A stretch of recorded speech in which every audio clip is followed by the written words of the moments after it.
Đây, chúng tôi đang đi tìm flycam. Đoạn này là đoạn mà chúng tôi theo định vị là báo về đây.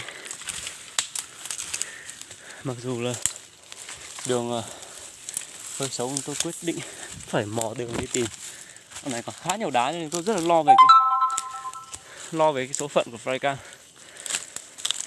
Rồi, anh xem định đi. Rồi. Đây. Chúng tôi đang bay ở độ cao 300 m thì nó vướng phải dây điện. Thực sự là rất là sót. Chẳng biết nói gì luôn.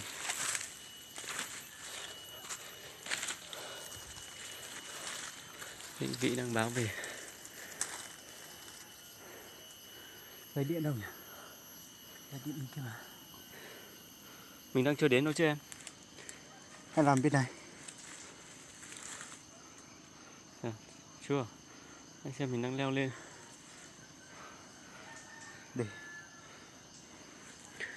Đây là cái cung đường nó bay à? Cung đường nó bay đến đây nó rơi. Nó bay theo đường này hay đường kia? Đường này này. Nó bay bên này định vị của mình. Rồi. Nhìn sang bên này nhỉ? Đúng không? Hay là thế nào? Anh thấy hình như là để anh xem lại cái đường dây điện đó. Dây điện kìa. À, thế á? Thế thì phải bên kia rồi. Bên kia rồi. Mình đang đi quá rồi. Chúng ta đi săn lùng lại dấu tích của flycam, không biết nó rơi vào đoạn nào. Theo định vị báo về chỗ màn hình điều khiển thì nó đang ở cách chúng tôi khoảng 30 m. Và hy vọng là nó sẽ rơi vào đoạn có nhiều cây rừng để giảm tải cái tốc độ rơi. Thì chúng tôi hy vọng còn giữ được cái độ chipo của nó, cái bộ chipo điều khiển của nó, độ thăng bằng.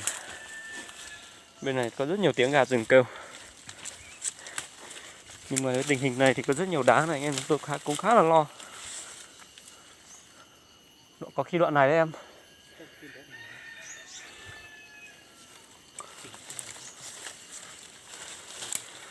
Bất kỳ cái tia hy vọng nào lấy lên là điều mang lại cho anh em tôi niềm vui và niềm phấn khích để đi tìm.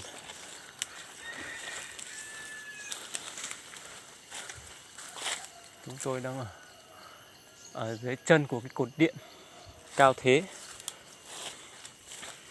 flycam đang bay ở một độ cao rất là cao, là view rất là đẹp thì vướng phải cột điện, mà cột điện thì bắc qua đỉnh núi. Thực sự là rất là tiếc.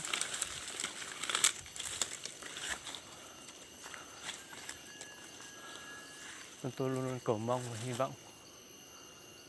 Em thế nào điều khiển bộ?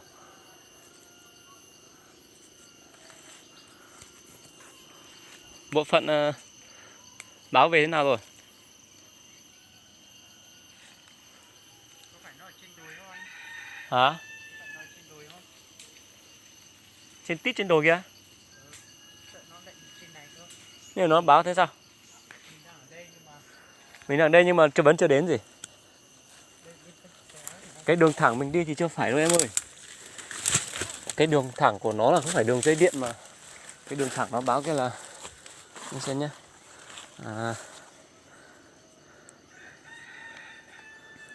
Hình như mình càng đi càng xa hay sao? Đây, bây giờ mình phải đi thẳng cái này này, đi leo lên xem nào. Nó có gần tí không em cứ thử giữ nhá. Anh mình phải leo thẳng lên xem nó thu lại khoảng cách không.